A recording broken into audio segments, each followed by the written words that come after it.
Beginning Wednesday, July 10th, Uncle Jim's Question Bee, sponsored by the makers of Rinso, will be heard on Wednesday evenings at 8 p.m. Eastern Daylight Saving Time instead of Tuesdays.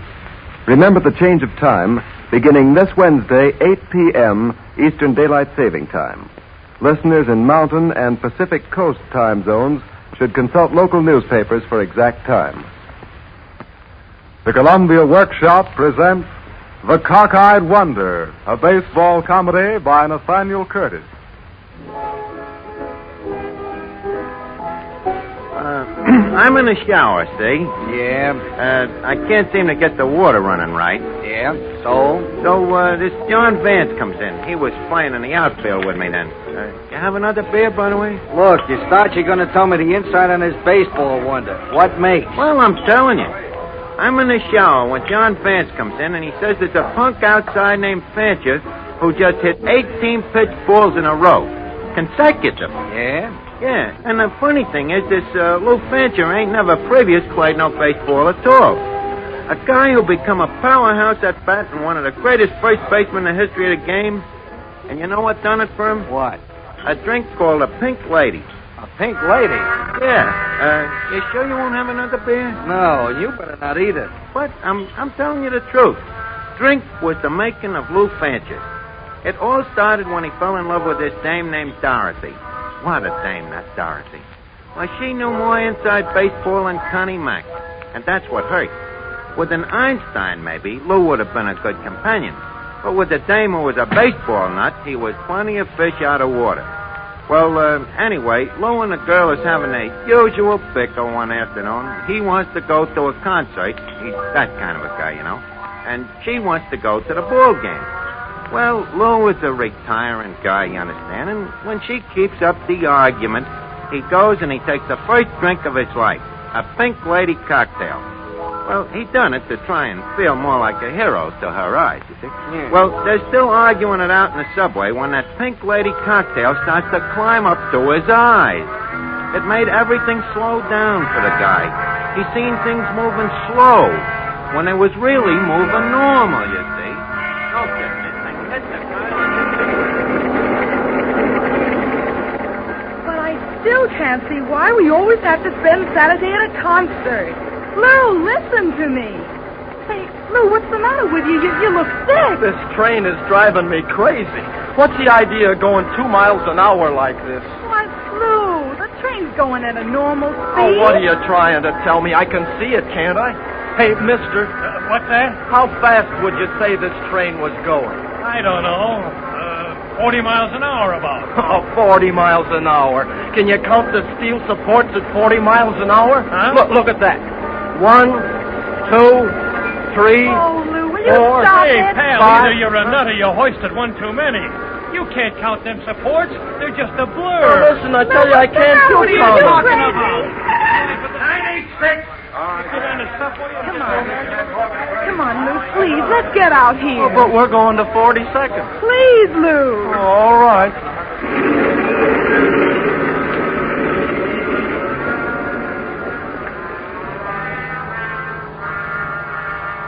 What happened to you in the subway anyway? Starting an argument with a strange man. Well, it's just the speed got me nervous. So slow. Look, it's just the same up here. Look at those cars crawling along. Lou, will you quit acting so crazy? Those cars are going along at the usual speed.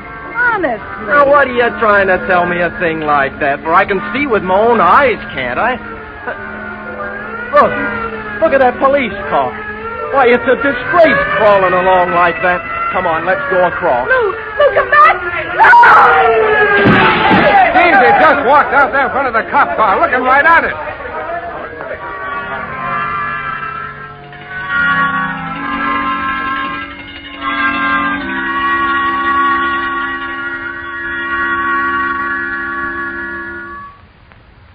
Sutures, please. Yes, Doctor.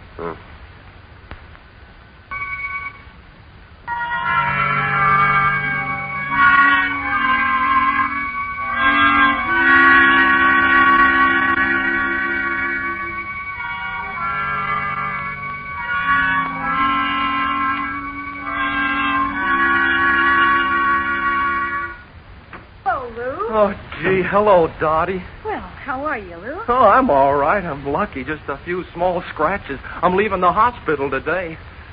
Hey, Dottie, you're not angry with me, are you? No, I'm not angry. Oh, I know. You think I was drunk. But I wasn't, I swear it. I only had one drink. Then, Dottie, the strangest thing happened. Lou, one drink. It's true, really. Please, Lou, let's not talk about it.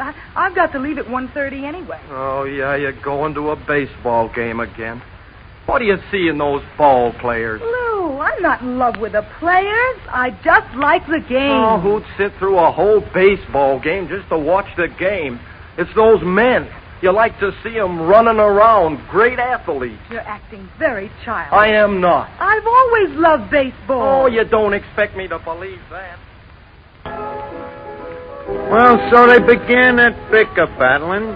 It winds up like most arguments with dames, with him going along to the ball game. But the guy hates baseball. It's torture for him just to sit there. So when everybody gets up for the seventh inning stretch, he not only gets up, he goes out for a stroll. And suddenly he finds himself standing in front of a bar. Well, young fellow, what'll it be? Oh, well, nothing, I guess. Yes, I will. I'll have a pink lady cocktail. And that's where he got crossed up. Back to the grandstand marches our little man, and along with him, though he don't know it yet, is that slow-up eye reaction. Hey, Lou, where have you been? You missed half an inning. Oh, I went out for a walk. Well, for heaven's sake, sit down, will you? Shane's at bat. Boy, he's wonderful. Hey, lady, move over. The ball's going to land right in your lap. Take your hand off my wall. Move over. Hey! Say, what's the idea of shoving my wife? But the ball landed right where she was. She'd have been hit if I hadn't. Listen, you couldn't have seen that. Not on a high fly like that. But I did. Lou, please. All right, but I did see that ball. Listen to that guy, will you? Lou, you've been drinking again. I had one cocktail. Well, for heaven's sake, watch the game, will you? Let's see, Brown is up. Hey, look at that. Them pitches ought to be hung. Some of the ball right at Brown's head. But he didn't. At the last second, Brown moved his head forward and Oh, he's in again. I suppose you've seen that, too. Oh, yes, I did. Listen, you trying to sit there and tell me you could see that ball and that guy's head meet? Yes? Lou, please. Oh, buddy, you picked the wrong guy to try to make a fool out of. Hello. Dottie, it's me again. Please listen. I swear I only had one drink. Oh, Lou, what's the use? But I swear it, only one. I got bored just sitting there watching the game, and Dottie, I was right. The batter did move his head. Oh, Lou. So it's plain to fancy he's lost his girl, unless he can prove, though, he's really right about the batter moving his head into the pitch. See? Yeah. Well, all night long, the guy walks the floor worrying. So the next day, he decides to go up and see Larry Maxon, our manager, and ask him to put in a word with Dorothy. Can you beat that? He wants to see Mr. Maxon. Imagine. He wants to see Mr. Maxon. You want to see Mr. Maxon. Maybe you think that's all he's got to do. But look, he's got to tell McGirl I was right about it being Brown's fault when he was hit with the ball. Listen, you. Outside. And out he goes. The guy is crazy. He's desperate. And where do you think he winds up? In a bar. Right. What'll it be, buddy? A double pink lady.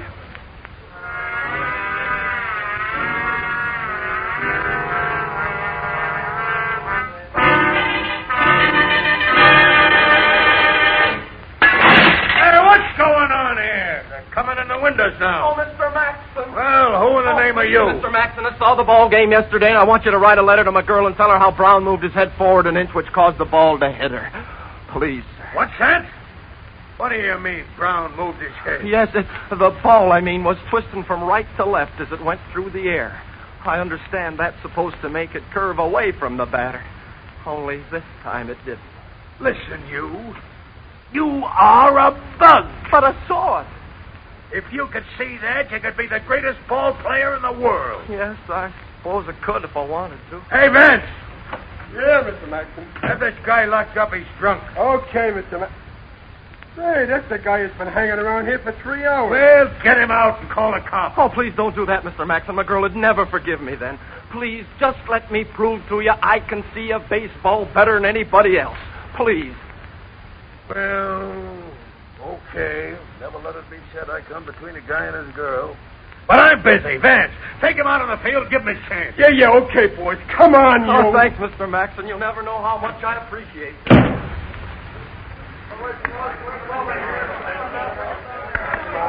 All right, Fancher, grab a bat and take a cut at the ball. Hey, Ed, get out in the mound and throw a couple up to the kid. Oh, thank you, Mr. Van. Thank you, Mr. Van. Ready, kid? Yes, Mr. Van.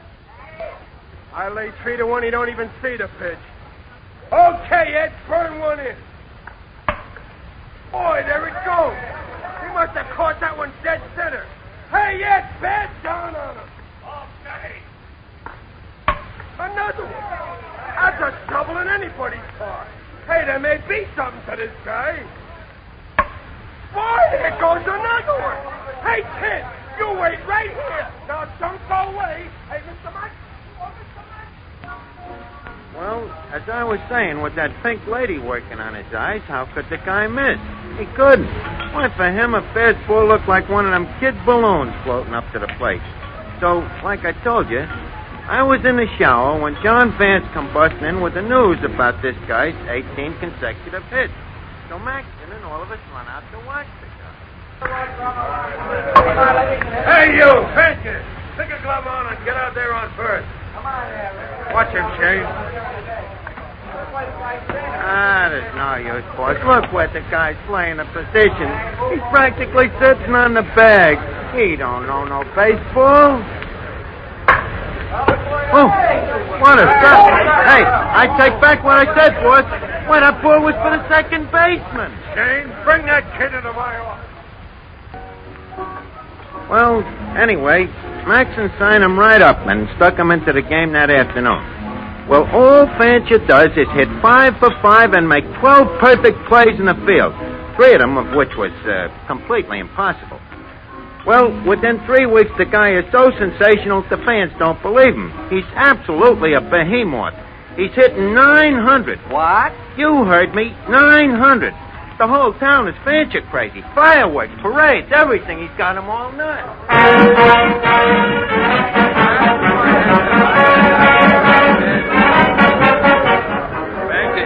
Before again today, boy. Well, if they're going to walk them every time like they done yesterday, the rules has got to be changed. Yeah, it ain't fair. The only time in my life I saw a first baseman catch a foul between third and home. Yeah, what about last week?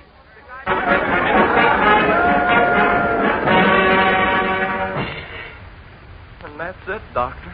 Every time I drink one of these pink ladies, I see things moving slowly. Why is that? Why? It's a very rare thing, my boy. Alcohol causes an extreme excitation of your optic nerve. Oh. See, things you see are transmitted to your brain faster than other people's. Oh, Lord, so I'm to go on playing baseball and drinking these pink ladies. I can't do it. I hate drink. I hate it, I tell you, and those pink ladies taste awful. Well, now, it isn't... Oh, you don't understand. It means I'm a freak. X-ray eyes or something. I can't tell my girl I got a thing like that. No, I suppose not. That's out of my province, though. $10, please. And by the way, Mr. Fancher, you don't happen to have a couple of tickets for today's game with you? No. No, I don't.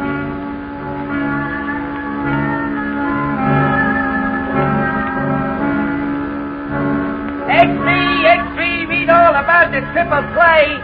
Fancher makes unassisted triple play. Read all about it. Want a paper, mister? No. No, I don't.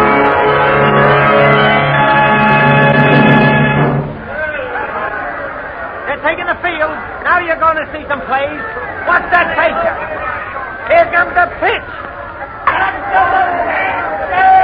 Look at that catch by Shane. The whole team started playing miracle ball. Well, maybe it looks like miracle ball we were playing, but I never could have made that catch if Lou hadn't yelled to me. Why, the ball couldn't have been more than 3 inches from the bat when he hollered back to the fence, Shane. Well, no man alive could have seen it was headed for the fence. So it kind of set me wondering, because at the time I didn't know about that condition of his, even though him and me was roommates. But I wasn't the only guy wondering. The next day we were out for morning practice, and Lou hadn't shown up yet, and the boys were talking. Well, guys, we're a cinch for the pennant this year. We're a cinch. Us? Huh, that's a laugh. 8 dummies and a Houdini. It ain't no we, it's strictly a single-o. Batting .916 for 28 games. It ain't possible for a guy to hit like that. But he's doing it. That guy ain't human. That's why Mac rooms him with Shane. Okay, guys, kid all you want. Maybe you'll succeed in kidding the guy out of the league. That'll be nice, huh? Shane's right. If I hear any of you monkeys kidding Fancher, it means $100 fine. The boy's too valuable. Now shut up. Here he comes. Oh, we didn't mean anything. Shut up, I said. Here he comes. Morning, Lou. Hi, Lou. Why aren't you in uniform? Well, Mr. Maxon, I figure I've been here long enough for you to forget that charge against What me. charge is that? Well, you know, for breaking your window and all. Shut up, will you? Now, don't you worry about that, Lou. I'm not going to have my star player locked up. Just get into uniform. Oh, that's just it, Mr. Maxon. I'm not going to play baseball anymore. Hey, wait a minute, young fella. Now, if it's salary, well, we can talk it over. I'm fair. No, it's not salary. Oh, you don't understand, and I can't explain it to you, but playing baseball forces me into some very bad habits. I didn't hear it. I don't believe it. Hey, that'll be enough from you guys. Get out on the field. Shane, you stay here with Fancher and me. Now, look, kid. You can't walk out on baseball. Say, isn't that your girl sitting over there in the stands? Oh, yes. Well, ask her to come over here, will you, Shane? Okay, there's no use getting Dorothy into this, Mr. Maxon. I'm not going to play baseball anymore, and that's all there is to it. I can't. You don't know what it means to play ball like that. It's bad for me. I can't make you out, kid. Here, you're the biggest. You want to see me, Mr. Maxon? Oh, yeah. Young lady, did you have anything to do with Lou's wanting to quit baseball? Quit baseball? Yeah. Oh, Lou, you're not. Yes, I am, Dorothy. But, Lou, you can't do that. Okay. I'll leave you to try and reason with him. And if you can talk him out of it, tell him he's got a raise in pay coming to him. Now, look, Dorothy, don't ask me why. I just got to quit, that's all. I don't have to ask you why, Lou. I know why. Yeah, that day in the subway, and then the first day we came out here to see the game. Oh, you know? Yes, and I was going to leave you for good, too. Lou, I'd never marry a drunk. But when you got on the team, I thought all that would be behind you. Oh, but, baseball players can't drink. But, Dottie, and you couldn't stand it. You want to quit baseball so you can drink again. Oh, no, Dorothy, it's just the other way around. Oh, you don't understand. I understand, all right. And Lou Fancher, you can play baseball or you can quit and go back to drink. But if you do quit, I'll never see you again. Well, the old boy was right on the old spot of roof. He don't want to explain to his girl about having a freak eyes because he's hoping the doc will figure a cure for him. So the only thing he can do is promise her he'll keep on playing ball. Sure. And in additional, things began to go a little sour. As I says, the other guys on the team had got to wondering about Lou, too. And one day, some dummy in the front office gets the idea of taking a slow-motion picture of Lou in action so it can be shown to the rest of the team so that they, too, can learn to be mighty men, too. Yeah, sure. Huh? Yeah. Well, that was very bright, like all front office. All right, man. We're ready to run the picture, so shut up and see if we can learn something. I still say this is a bum idea. If Lou knew you was doing this, he'd blow the roof off. Quiet, everyone, now. All right, put out the light. Okay, start the picture. There he is, the great Fancher. Say, it's the game with the Phillies. Oh, look, there's two-headed Schultz coaching at first. Hey, quiet, please. Now, watch this next play. Hey, look. It's a grass cutter going between first and second. Look at that Fancher take off. Right with the ball. Stop the machine! Stop it! I can't stand it! Hey, what's eating him? Put on the light! What's the matter with you, Brown? You guys were watching the ball. You didn't see what I saw. So what was it? Come on, give out. You ever noticed how Fancher bobs his head around when he's playing? It don't hardly stand still at all. Well, sure, that's just because he's a nervous guy. Nervous guy, huh? Run the pitcher again and watch him. That guy's eyes follow every little bounce of the ball. Every single little hop like he was counting the stitches on it. And all the way from the bat. Nobody can see that quick. It ain't human. Run the picture again. Yeah, run it again. But I ain't going to watch it. Not me. Oh, sir. So they run the slow motion picture through again, and everybody seen it this time. And that was where things really begun to go bad. We all go to pieces. Every play near first base, the whole team stands still and watches Fancher. It was murder. Then on top of everything else, we play a Sunday game against Brooklyn, and you know them Brooklyn fans. Oh, yeah. Yeah, they always been Brooklyn fans, the same then as now. They're weird, you know. They die or anything for them Dodgers. So Fancher has a good day. In fact, he robs Keflin, who was the South Camilla, you know, at that time, out of 3 sure base hits. Then in the 8th, with the score tied and a man on third, Keflin comes up again. All right, kid, your turn. You got a hit, boy. Come on, Chaplin, old kid. Lay into this one. Down in front, Brooklyn. Oh, boy, this is too hot. Look at that Fancher. He's speeding right out of nowhere. Look at that. He's done it again. I ain't going to stand it. That bench is illegal. 4 hits he's robbed. He's picking on Keflin. I tell you, I ain't going to stand it. Hey, down in front. Hey, look out, he's going to go. He's aiming at Keflin. Stop him.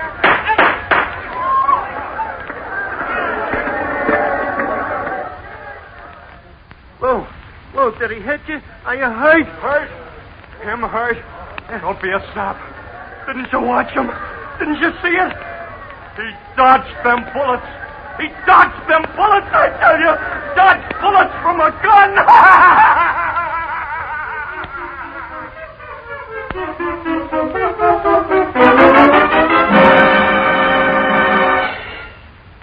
And the odd thing was that now the boys began to get protective about Lou, like there was a brood of mother ducks, you know. They loved the little monster. As a matter of fact, it smoothed things out, and once again we was tenant-bound. But then Maxon had to go and notice that Lou always ducked into the tunnel, which leads to the dugout just before every game. So he follows him, not that he thought anything was wrong. What's that you got there, Fancher? A cocktail shaker. Yeah, so I see. Well, what are you doing with it? Mixing myself a pink lady. Hey, stop that. You can't drink before a game. Now, look, Mr. Maxon. I promised Dorothy I'd continue playing baseball. But if I do, you gotta let me have my cocktail. Yeah, sounds like a threat. No, it's not. Now get this, young fella. Nobody, no matter how good he is, can get away with a stunt like that. I'll forget it this time, but that drinking's got to stop. You want to win the pennant, don't you? Well, sure. Then I gotta have my cocktail. What? Well, that's enough. I'm still boss here. You're suspended. All right. I'm sorry you had to take it like this. Well, I'll be... Well, you couldn't blame Maxon. He had to keep discipline on the team, even if it did mean a pennant. Sure, but the fans didn't see it that way. Fancher was their hero, and they burned up plenty. Then the sports writers started writing.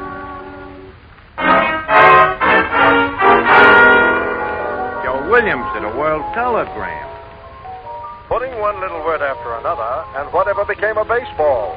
The latest bonehead play is Larry Maxon suspending Fancher for drinking. He should have grabbed the bottle and nursed the rest of the team with it. And John Kieran of the New York Times. In the Lou Fancher-Larry Maxon contretemps, Shakespeare would have said, "Good wine is a familiar creature if it be well used." Othello, Act 2, Scene 3, line 34.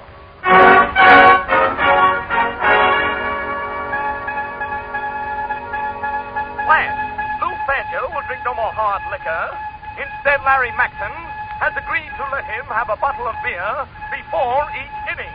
Dictators, please note, we fight over bottle, you fight over poodle.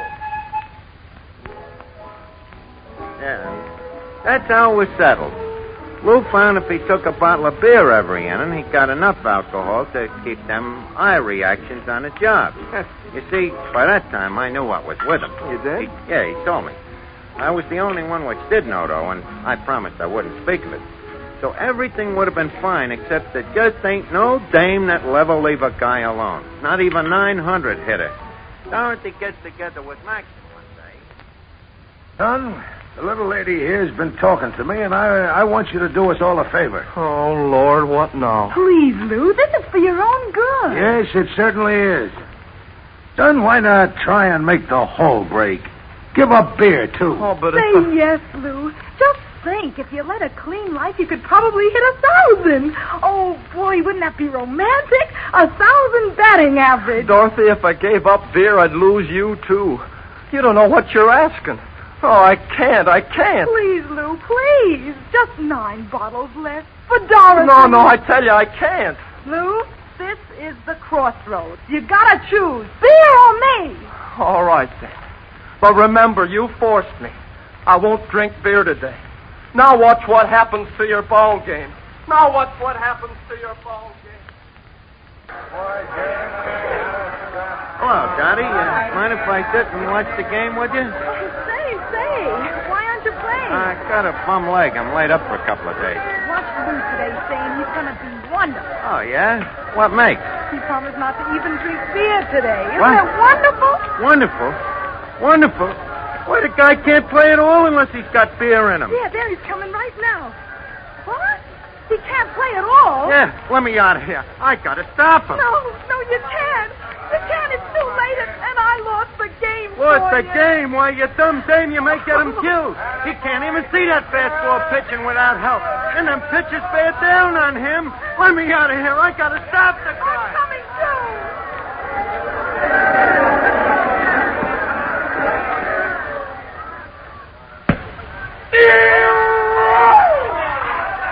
Hey, I never saw that pitch. Now ain't that too bad? I wonder how I ever caught it. Hey, wait a minute. Stop the game. I didn't see that one. Oh, dear, that's just terrible. Wow, right between the eyes.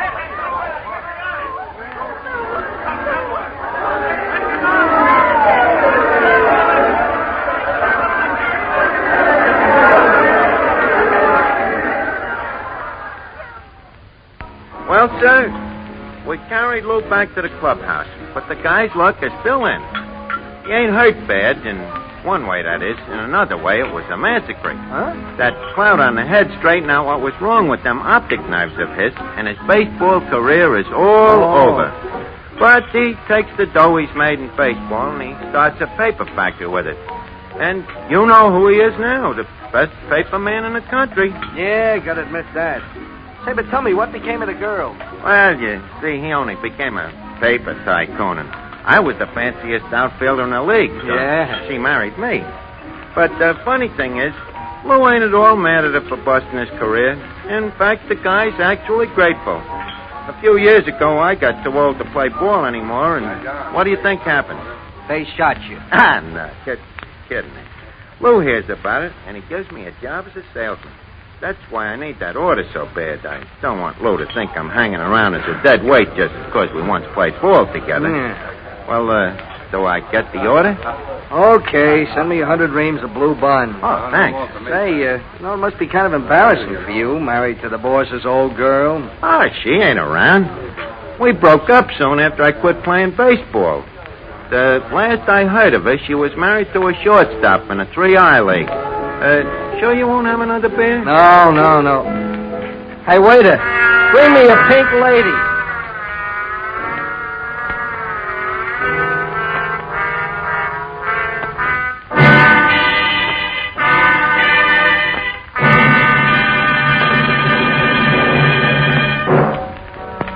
You've been listening to the Columbia Workshop presentation of The Cockeyed Wonder by Nathaniel Curtis, produced under the direction of Brewster Morgan. Tonight's cast was headed by Ed Gardner as Shane, Betty Raggy appeared as Dorothy, Dick Widmark as Fancher, Howard Smith as Maxon, with Bill Bendix, Carl Eastman, Walter Kinsella, Frank Butler, Arthur Elmer, Jack McBride, George Tiplady, and Jim Tranter. Next week, the Columbia Workshop presents A Fish Story, an original musical comedy by Graham and Gottlieb. This is the Columbia Broadcasting System.